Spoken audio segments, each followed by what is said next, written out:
ये next slides आप लोग के साथ शेयर हो गई है। ये एसक्यूएल से related slides, structure query language. जी मैम, शेयर हो गई है। ठीक है।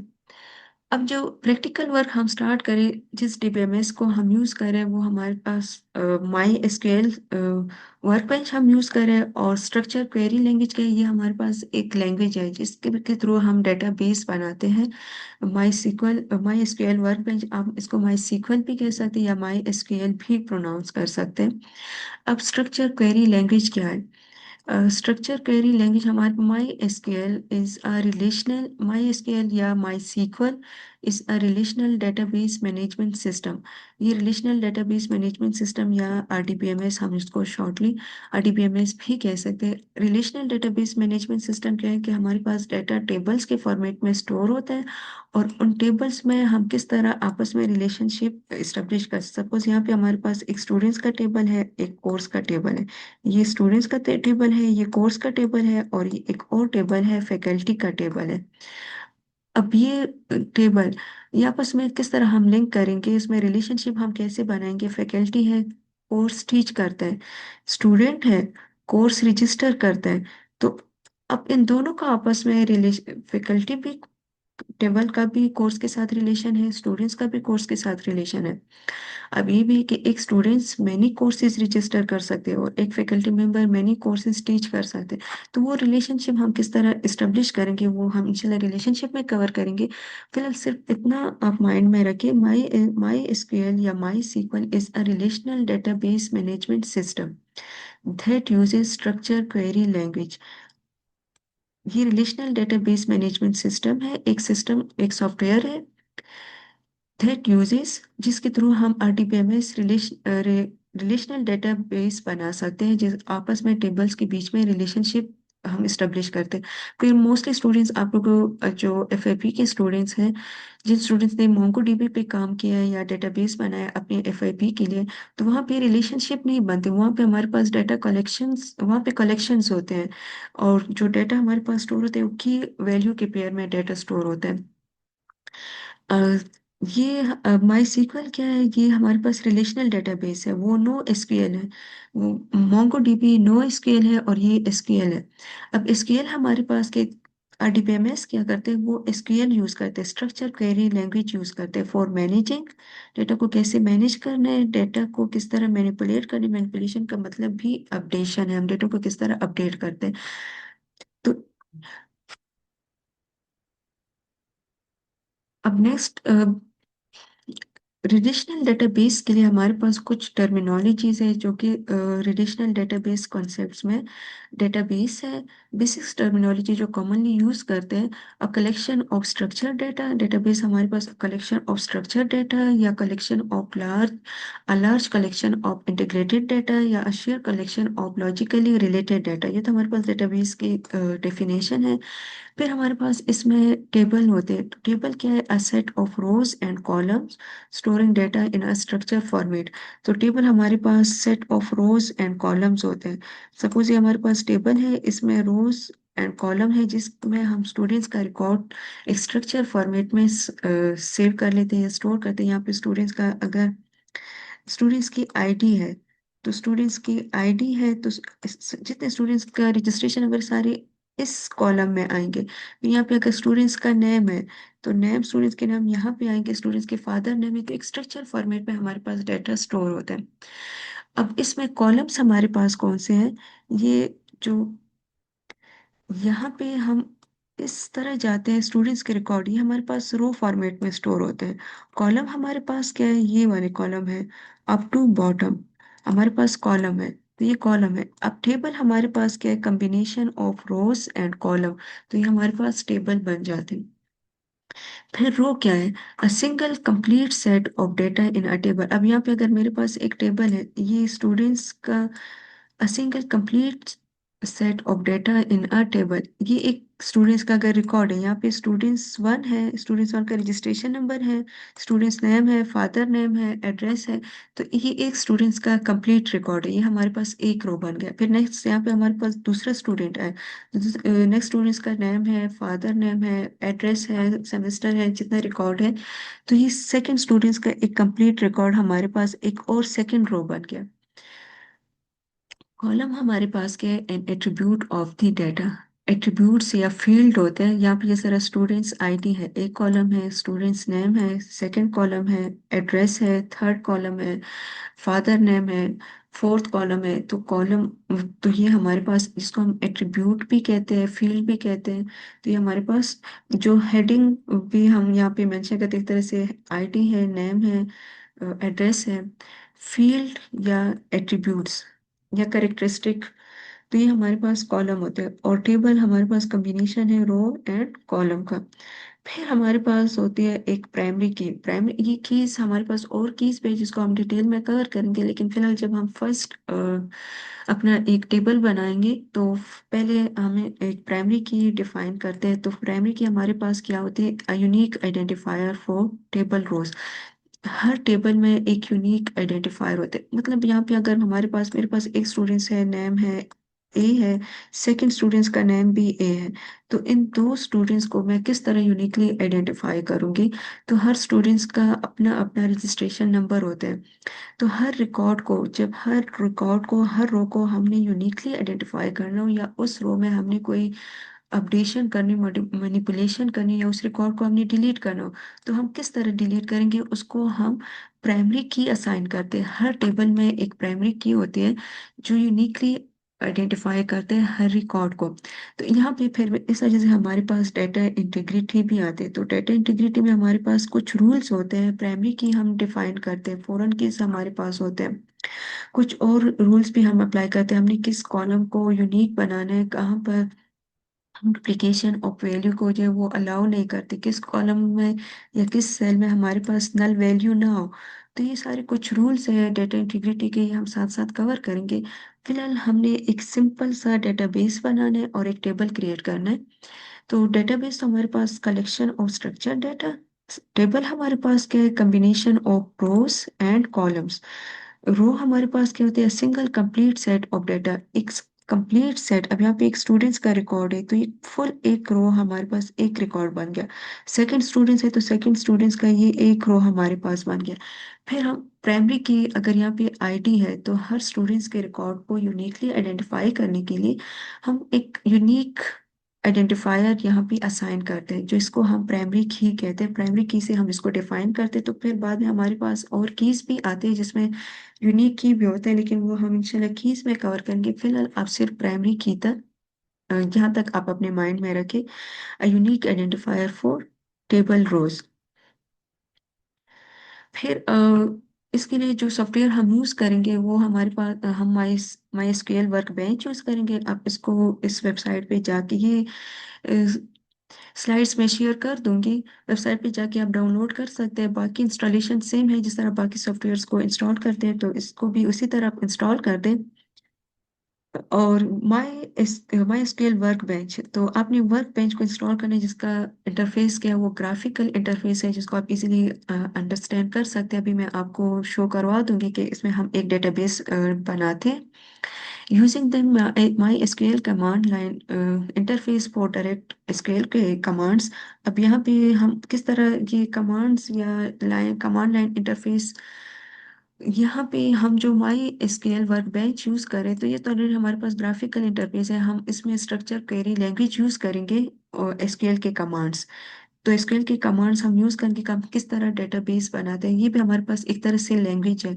तरह आपने बाकी प्रोग्रामिंग लैंग्वेजेस पढ़ी है, लेकिन ये हमारे पास माई एसक्यूएल की लैंग्वेज है, जिसके थ्रू हम अपना डेटाबेस बनाते हैं। फिर डेटा साइंस में भी माई एसक्यूएल लैंग्वेज बहुत ज़्यादा यूज़ हो रही है।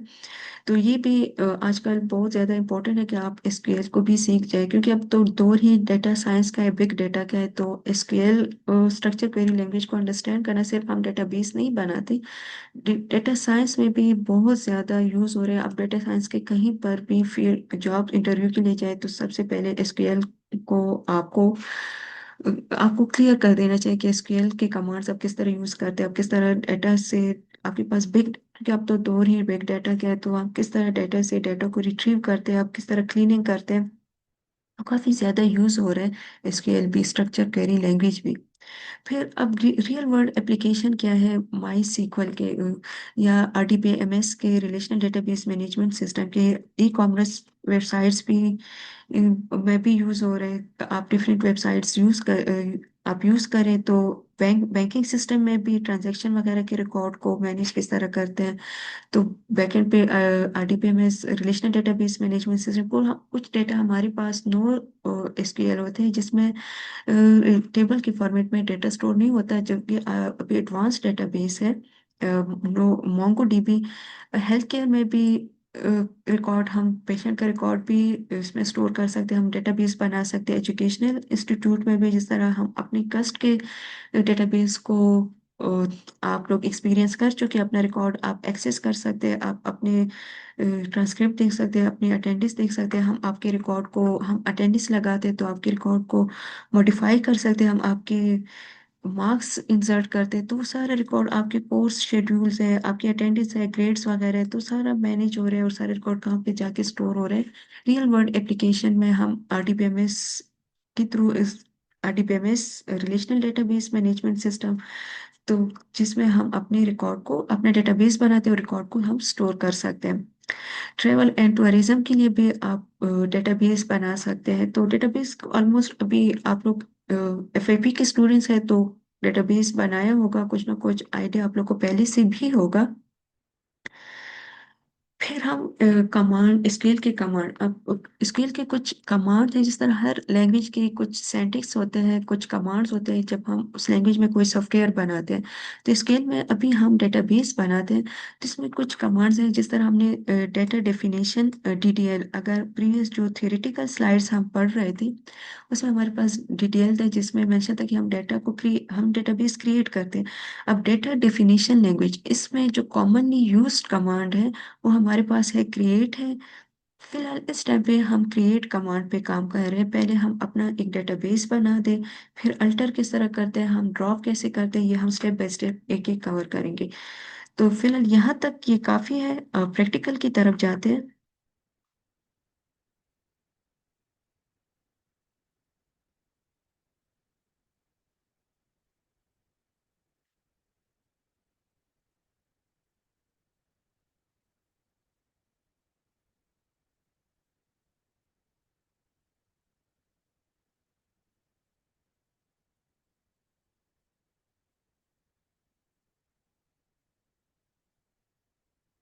ये स्क्रीन शेयर है आप लोग के साथ। जी मैम, शेयर है। माई स्केल वर्क बेंच का। जी मैम। ठीक है।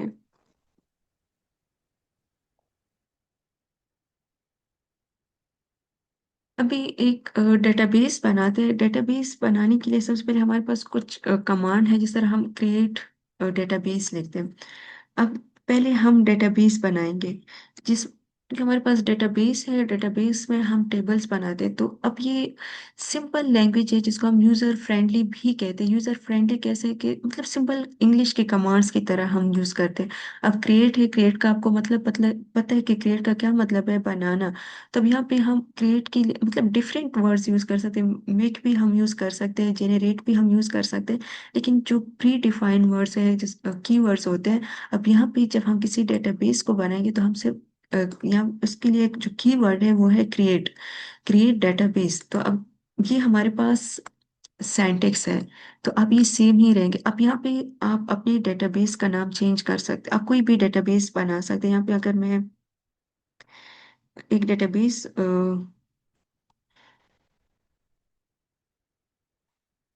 अब ये मेरे डेटाबेस का नेम है यूनिडीबी, क्रिएट डेटाबेस। ये हमारे पास सिंटेक्स है, कमांड है, क्रिएट हम बना रहे हैं क्या डेटाबेस, और ये हमारे डेटाबेस का नेम है। तो ये यूजर डिफाइंड नेम है, आप कोई भी नेम दे सकते हैं। मैं इस कमांड को रन कर, तो मेरे पास डेटाबेस, क्रिएट डेटाबेस, ये फर्स्ट रो यहाँ पे मेरे पास ये डेटाबेस बन गया।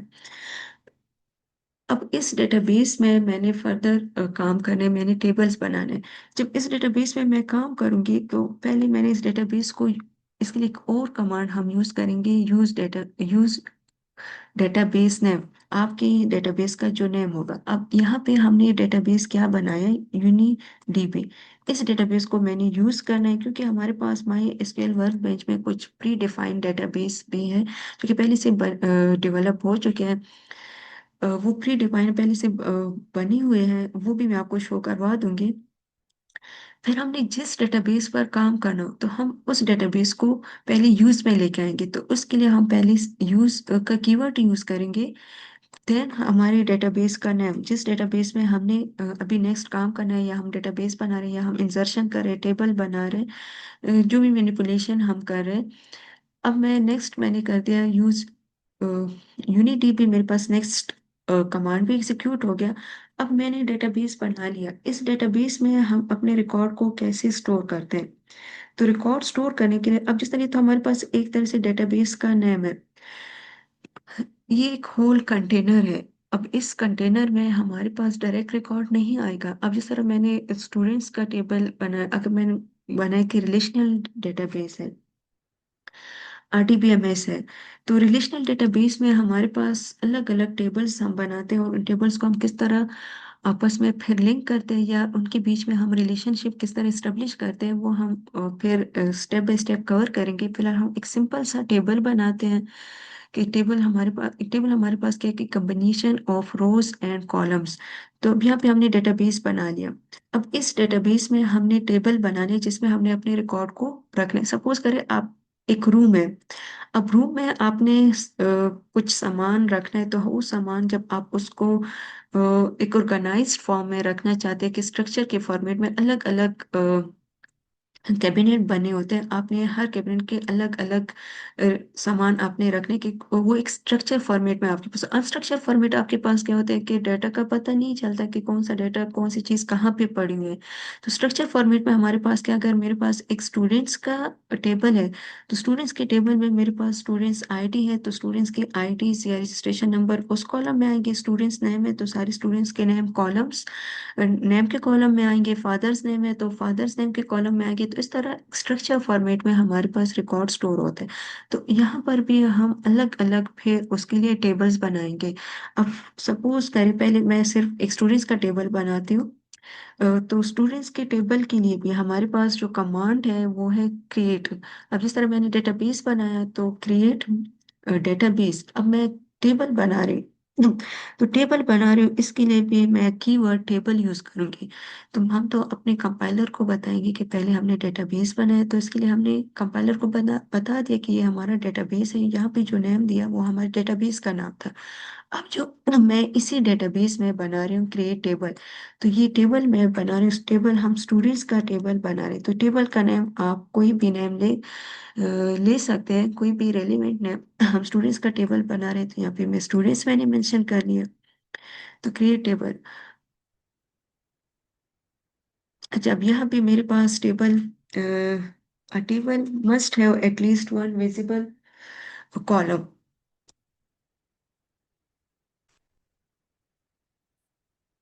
टेबल हमारे पास क्या होते हैं कि टेबल हमारे पास combination of rows and column होते हैं। तो टेबल में हम रोज और कॉलम साथ में डिफाइन करेंगे। अब यहाँ पे तो सिंपल मैंने टेबल क्रिएट कर लिया, लेकिन अब इसके लिए टेबल में हमारे पास रोज एंड कॉलम्स होते हैं। तो रोज और कॉलम्स हम किस तरह डिफाइन करते हैं, पहले हमारे पास आते हैं जो- अब मैं सपोज करें एक स्टूडेंट्स आईडी ले रहे हैं, तो स्टूडेंट्स आईडी को हमारे पास किस फॉर्मेट में होते हैं। स्टूडेंट्स आईडी हमारे पास इंटीजर के फॉर्मेट में, इंटीजर फॉर्मेट में। स्टूडेंट्स नेम हमारे पास किस फॉर्मेट में है? वो हमारे पास टेक्स्ट फॉर्मेट में है। कि इससे पहले इसको मैं स्टॉप करती हूँ, मैं पहले आपको यहाँ पे लेके जाती हूँ।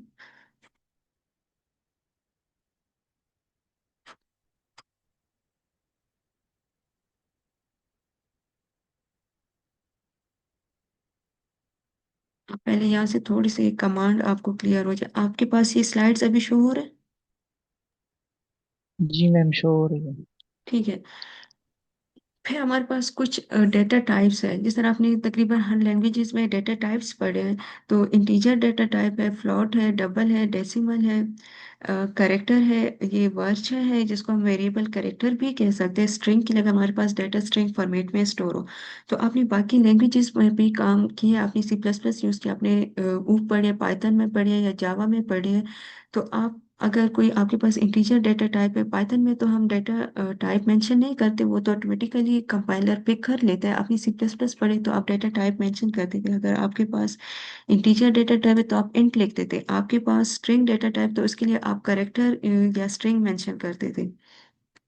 जिस तरह यहाँ पर भी हमारे पास डिफरेंट डेटा टाइप्स है। डेट टाइम के लिए हमारे पास अलग डेटा टाइप्स है। फिलहाल फिलहाल हम सिर्फ इंटीजर और वेरिएबल कैरेक्टर पे काम करें। सिर्फ आपके अभी सिर्फ हम एक बेसिक लेवल का टेबल क्रिएट कर रहे हैं। अब फिर टेबल क्रिएट हम किस तरह टेबल क्रिएट करते हैं।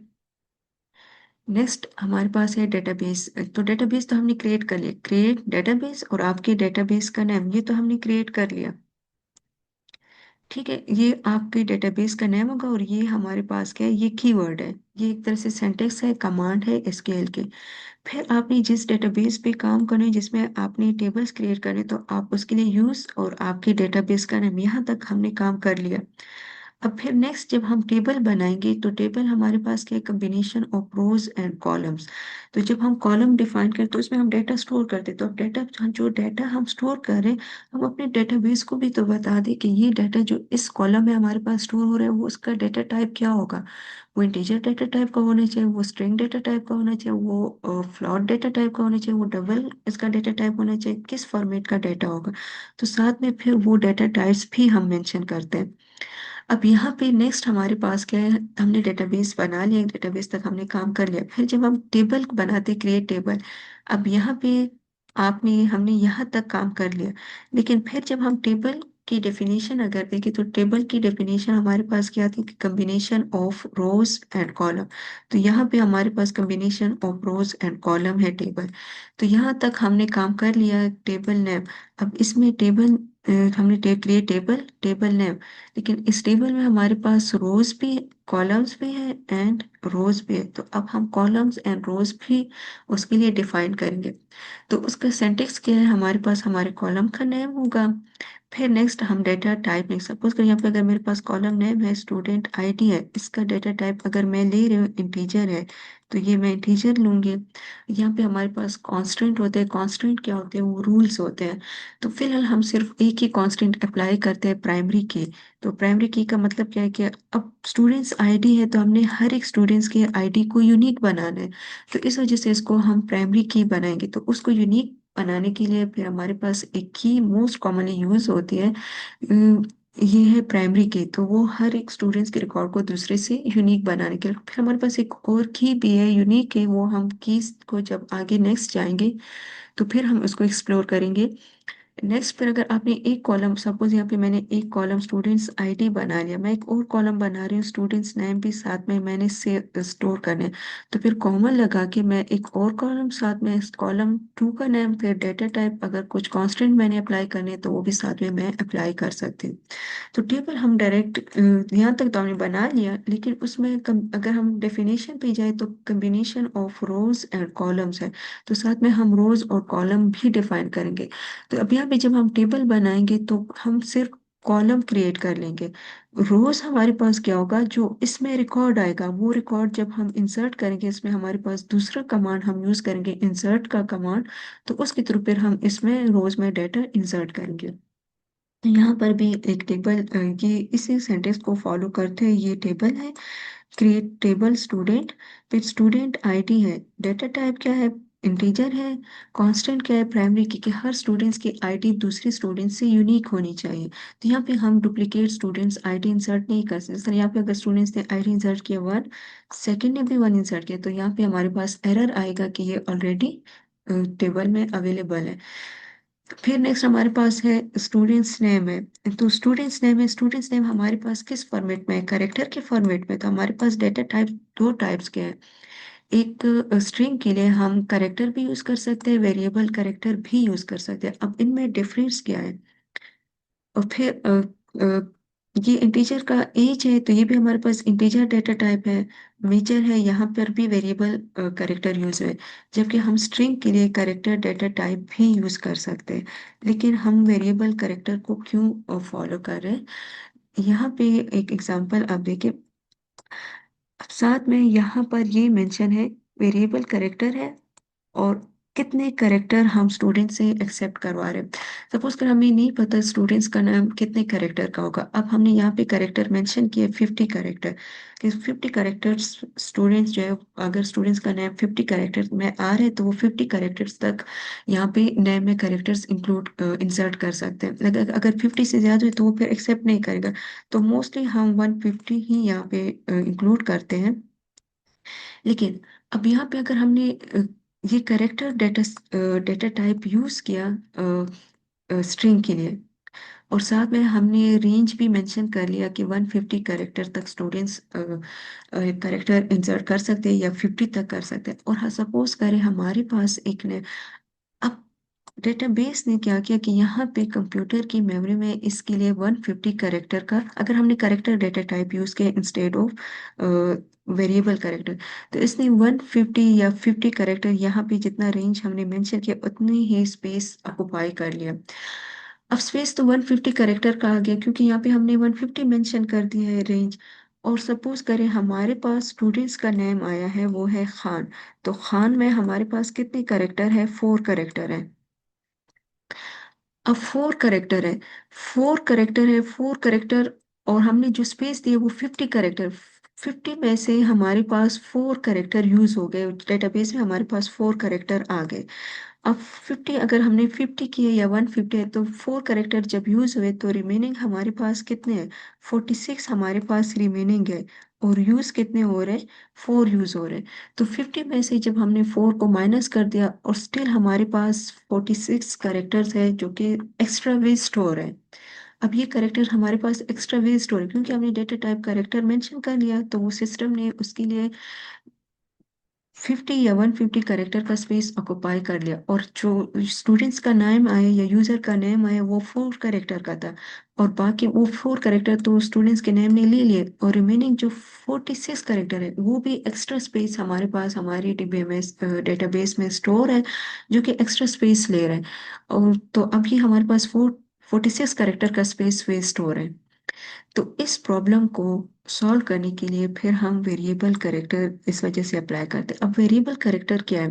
वेरिएबल करेक्टर में यहाँ पे हमने डेटा जो करेक्टर की लेंथ है वो साइज 50 मेंशन कर दिए, और हमारे पास नेम आया। अब साइज 50 मेंशन कर दिए और हमारे पास नेम आया खान, 4 करेक्टर का। अब वेरिएबल करेक्टर क्या करेगा? ये सिर्फ 4 करेक्टर के लिए स्पेस लेगा और बाकी जो ये रिमेनिंग 46 करेक्टर्स हैं इसको ये रिलीज कर देगा। अब ये एक्स्ट्रा स्पेस नहीं ले रहे, तो इन 46 को ये रिलीज कर देते हैं। तो इस वजह से फिर हम करेक्टर की जगह वेरिएबल करेक्टर को प्रायोरिटी देते हैं, इसको हम यूज करते हैं। क्लियर है यहाँ तक? जी मैम clear है।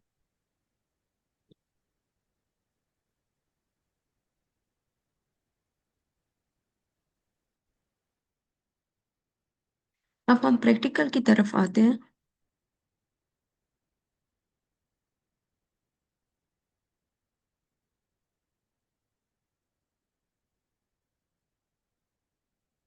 अब यहाँ पे जिस तरह हमारे पास सिंटेक्स में था, वहाँ पे तो आप लोगों ने वो डिटेल कंसेप्चुअली तो मैंने आप लोग को समझा दिया कि जिस तरह हमारे पास अब हम टेबल बना रहे हैं। टेबल है combination of rows and columns है, तो यहाँ पे हम फील्ड्स या कॉलम्स डिफाइन करेंगे।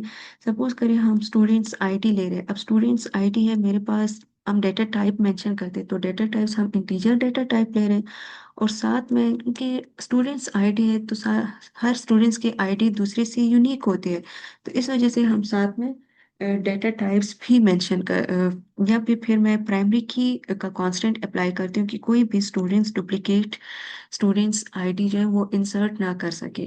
तो ये तो हमने एक फील्ड क्रिएट कर लिया। नेक्स्ट में अगर स्टूडेंट्स नेम ले रहे हैं तो स्टूडेंट्स नेम के लिए डेटा टाइप हमारे पास, हमारा data type string data type है। तो हम दो स्ट्रिंग डेटा टाइप के लिए हमारे पास टू टाइप्स है, एक करेक्टर है, एक है वेरिएबल करेक्टर। तो वेरिएबल करेक्टर्स और करेक्टर में मैंने आप लोग को डिफरेंस समझा दिया कि इनमें क्या डिफरेंस है और हम वेरिएबल कैरेक्टर को क्यों प्रायोरिटी देते हैं या क्यों हम इसको फोकस करते हैं। तो इसमें जो हमारे पास एक्स्ट्रा स्पेस, करेक्टर्स के लिए स्पेस यहाँ पे हमने रेंज मेंशन किया होता है। तो जितने करेक्टर्स स्टूडेंट्स का नेम, अगर जितने करेक्टर्स का आ रहे हैं तो वो सिर्फ सेव हो जाएगा, उसके लिए वो स्पेस ले लेगा और बाकी जो रिमेनिंग करेक्टर्स है उसको वो रिलीज कर देगा।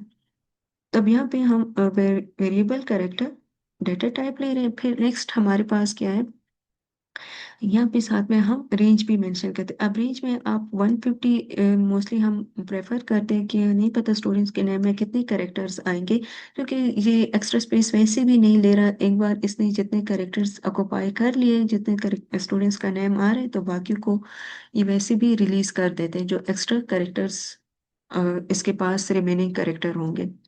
अब हमने students ID data types integer है प्राइमरी के, इसको हमने यूनिक बना दिया कि कोई भी student duplicate name duplicate ID insert ना कर सके।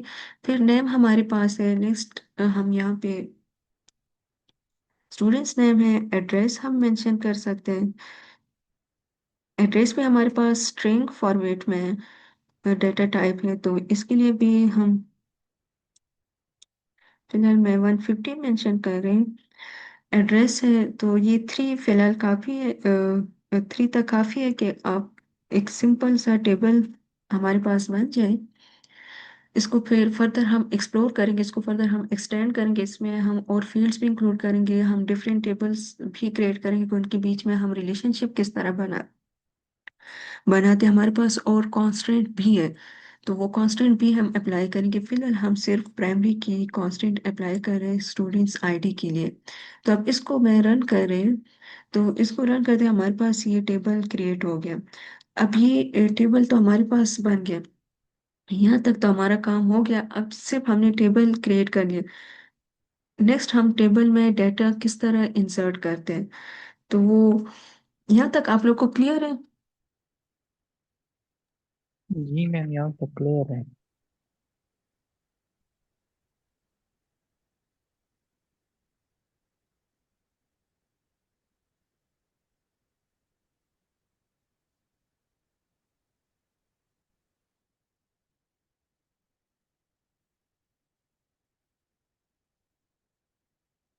ठीक है, यहाँ तक क्लियर है। तो अब नेक्स्ट जाते हैं। अब यहाँ पे अगर मैं इस टेबल को थोड़ा सा डिस्क्राइब, या आप डिस्क भी, इसका शॉर्ट डिस्क है या फुल फॉर्म डिस्क्राइब है, और फिर हमारे टेबल का जो हमने टेबल बनाया टेबल को हम देखते हैं। अभी क्या हमने जो टेबल बनाया, डिस्क्राइब का मतलब क्या है, डिस्क्राइब या डिस्क। तो ये हम अपनी टेबल को चेक करते हैं जो टेबल हमने बना लिया। इस टेबल में फिलहाल हमारे पास कोई डेटा नहीं है, सिर्फ टेबल बन गया। तो फील्ड हमारे पास क्या है, ये स्टूडेंट्स आईडी है, स्टूडेंट्स नेम है, एड्रेस है। ये फुल जिस तरह हमारे पास मेटा डेटा होता है वो हम मेटा डेटा फिर थ्योरेटिकली जब हम पढ़ेंगे तो नेक्स्ट स्लाइड्स में हमारे पास आ जाएगा। अब यहाँ पे हमारे पास है इस फील्ड हमने आईडी नेम एड्रेस। फिर इसका डेटा टाइप क्या है, फर्स्ट के लिए हमने डेटा टाइप इंटीजर है, वेरिएबल करेक्टर है। फिर सेकंड के लिए भी हमारे पास वेरिएबल करेक्टर है तो वो सब के लिए डेटा टाइप्स भी यहाँ पे शो हो रहे हैं।